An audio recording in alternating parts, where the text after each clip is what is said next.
नमस्ते। आज मैं आपसे बहुत ही महत्वपूर्ण चर्चा कर रहा हूं, इसलिए इस वीडियो को अधिक से अधिक शेयर करिएगा। इस पे जितना ज्यादा हो सके लोगों से चर्चा जरूर करिए। 9 दिसंबर 1946 को संविधान सभा की पहली बैठक होती है। 11 दिसंबर 1946 को डॉक्टर राजेंद्र प्रसाद को संविधान सभा का अध्यक्ष चुना जाता है। 13 दिसंबर 1946 को संविधान के प्रियम्बल पे चर्चा होती है। पहली बार जो संविधान के प्रियम्बल पे चर्चा हुई वो 13 दिसंबर 1946 को हुई। 22 जनवरी 1947 को दोबारा प्रियम्बल पे चर्चा होती है और प्रियम्बल को अडॉप्ट कर लिया जाता है, वो भी एक मत से। एक भी व्यक्ति ने प्रियम्बल में जो शब्द थे उनका विरोध नहीं किया।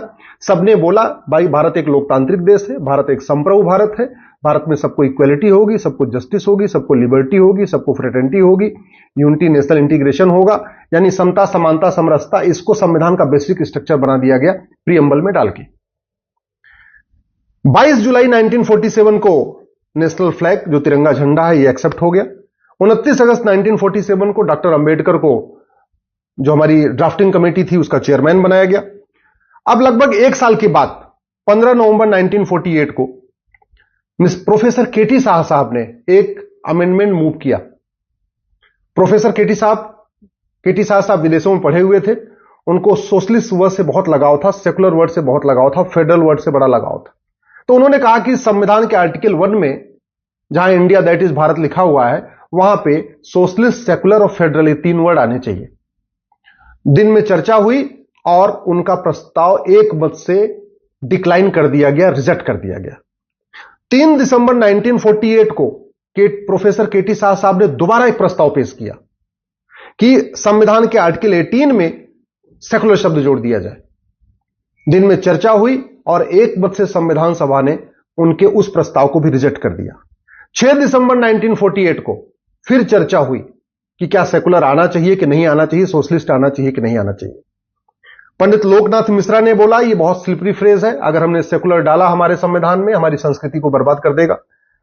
एचवी कामत साहब ने कहा कि धर्म अलग होता है, रिलीजन अलग होता है, ये सेकुलर का जो कॉन्सेप्ट है विदेशी कॉन्सेप्ट है, इसकी भारत में कोई जरूरत नहीं है। यानी फिर से सोशलिस्ट और सेकुलर को रिजेक्ट किया गया। 17 अक्टूबर 1949 को प्रियम्बल के ऊपर फिर चर्चा हुई और दोबारा जो हमारा प्रियम्बल है उसको फाइनली अडॉप्ट कर लिया गया।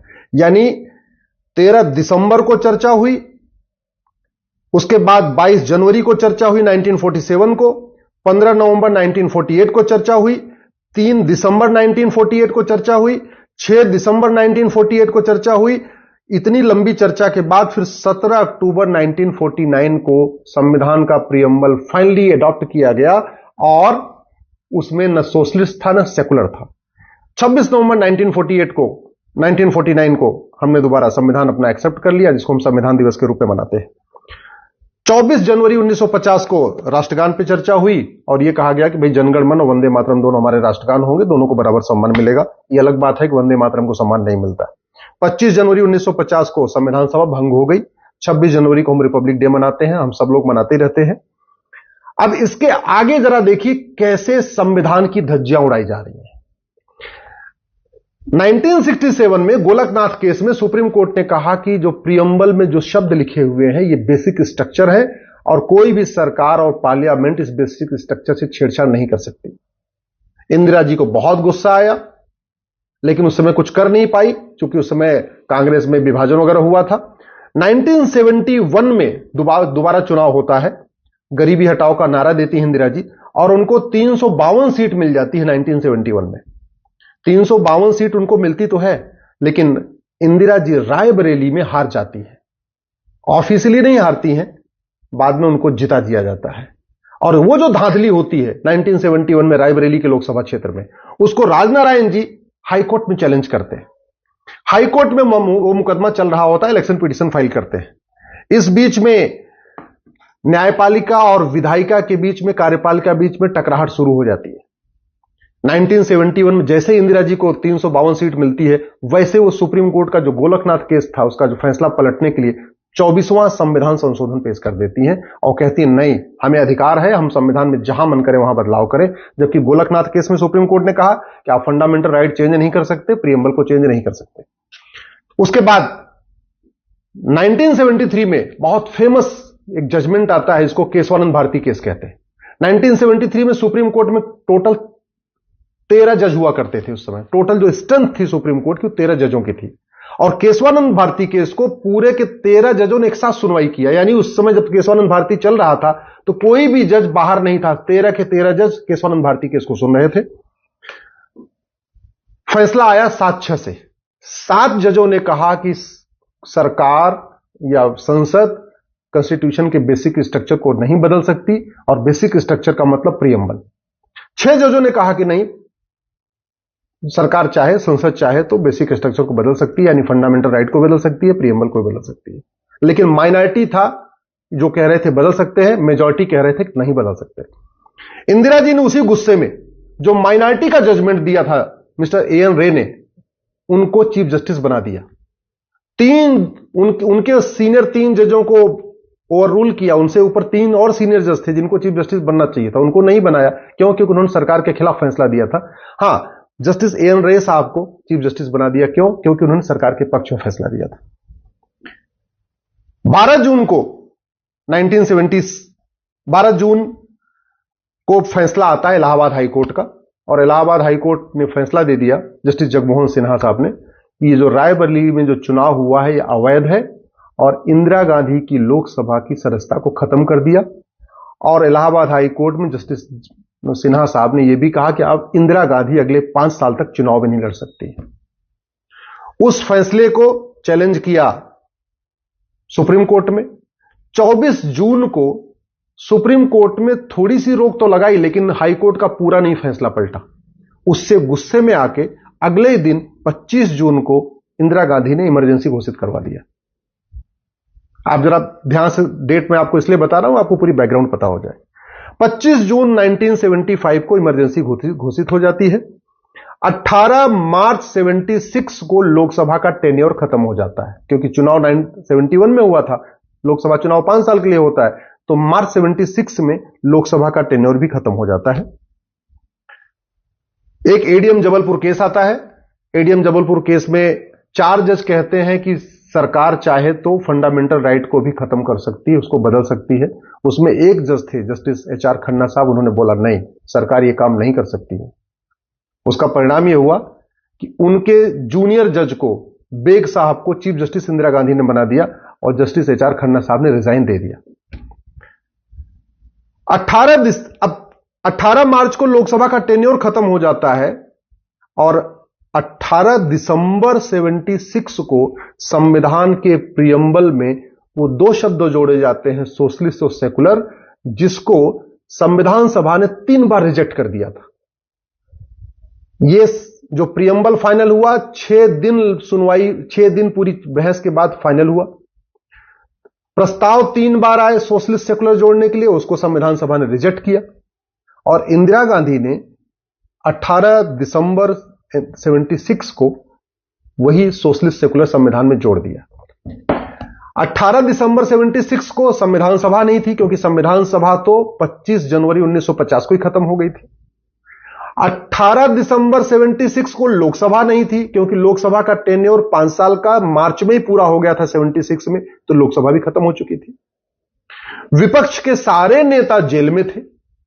उस समय न्यूज चैनल केवल एक होता था, दूरदर्शन, उस पर इंदिरा गांधी ने पूरा कंट्रोल किया हुआ था।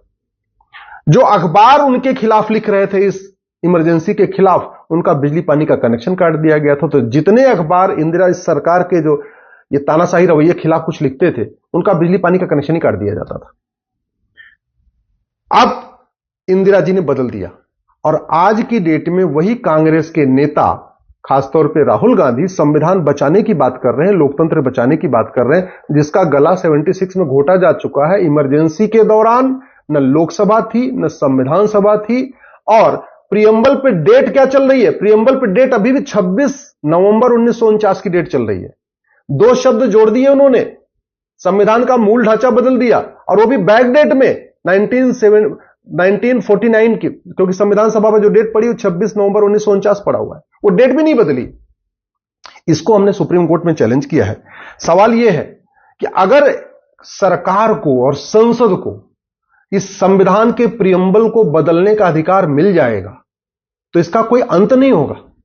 फिर तो कल को किसी सरकार के पास 500 मान लीजिए 450 500 सांसद बन जाते हैं, वो कहेंगे ऐसा है जी हम इसमें से सोवरेन शब्द हटा रहे हैं, संप्रभु शब्द हटा रहे हैं, आज के बाद हम अमेरिका के गुलाम हैं, आज के बाद हम ब्रिटेन के दोबारा गुलाम हैं, आज के बाद हम चीन के गुलाम हैं।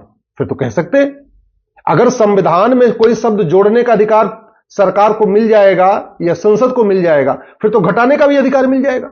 अगर सोशलिस्ट सेकुलर जोड़ने का अधिकार मिल गया, इसका मतलब सोवरेन शब्द को घटाने का भी अधिकार मिल गया। कल को कोई सरकार प्रियम्बल में जोड़ दे आज से हम सोवरेन नहीं है, हम गुलाम हैं, हम चीन के गुलाम हैं, अमेरिका के गुलाम है, या हम किसी और देश के गुलाम हो चुके, क्या इसका अधिकार मिल सकता है क्या?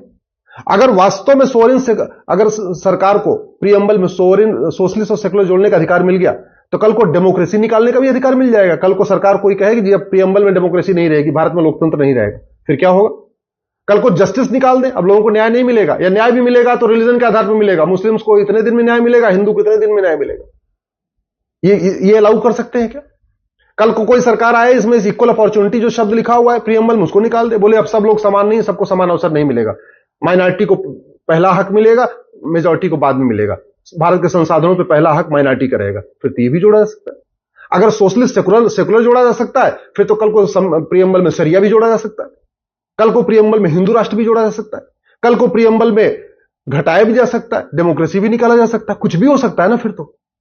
इसीलिए मैं आपसे निवेदन कर रहा हूं, इस वीडियो को अधिक से अधिक शेयर करिए, और खास तौर पे आपके जान पहचान में अगर कोई जज है, कोई आईएएस है, कोई आईपीएस है, कोई सांसद है, कोई विधायक हो, कोई मंत्री है, उसको जरूर भेजिए।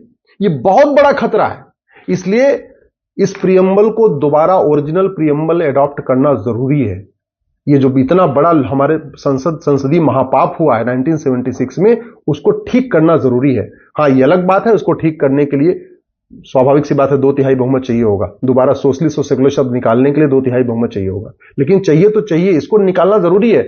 सोशलिस्ट सेकुलर आप संविधान के अंदर डालो, वो समझ में आता है, लेकिन प्रियम्बल में डाल देना, जिसको मूल ढांचा कहते हैं। अभी हम घर में बैठे हुए हैं, हम लोग घर में क्या करते हैं, कमरे बदल देते हैं। कई बार ऐसा होता है किचन को हम कुछ और मॉडिफाई कर देते हैं, ड्राइंग रूम को कोई और मॉडिफाई कर देते हैं, बेडरूम को भी मॉडिफाई कर देते हैं। हम कभी घर की फाउंडेशन को मॉडिफाई करते हैं क्या? नहीं। घर की फाउंडेशन जो पड़ गई तो पड़ गई। हाँ, ये अलग बात है कि आप आज इसको स्टडी रूम बना लीजिए, कल को इसको ड्राइंग रूम बना लीजिए, कल को इसको बेडरूम बना लीजिए, इतनी बात तो समझ में आती है, लेकिन कभी फाउंडेशन नहीं बदली जाती। प्रियम्बल संविधान का फाउंडेशन है, प्रियम्बल संविधान का मूल ढांचा है। गोलकनाथ केस में भी कहा गया था मूल ढांचा नहीं बदला जाएगा, केशवानंद भारती केस में कहा गया था मूल ढांचा नहीं बदला जाएगा, लेकिन कांग्रेस ने इमरजेंसी के दौरान मूल ढांचा बदला, जब न लोकसभा थी न संविधान सभा थी, सारे नेता जेल में थे, इलेक्ट्रॉनिक मीडिया में एक दूरदर्शन था वो कंप्लीट बैन था, प्रिंट मीडिया में बिजली पानी का कनेक्शन कटा हुआ था। इस महापाप को ठीक करना जरूरी है, इसलिए मैं आपसे निवेदन करता हूं इस वीडियो को अधिक से अधिक शेयर करिएगा, सबको जरूर शेयर करिएगा। जय हिंद, जय भारत।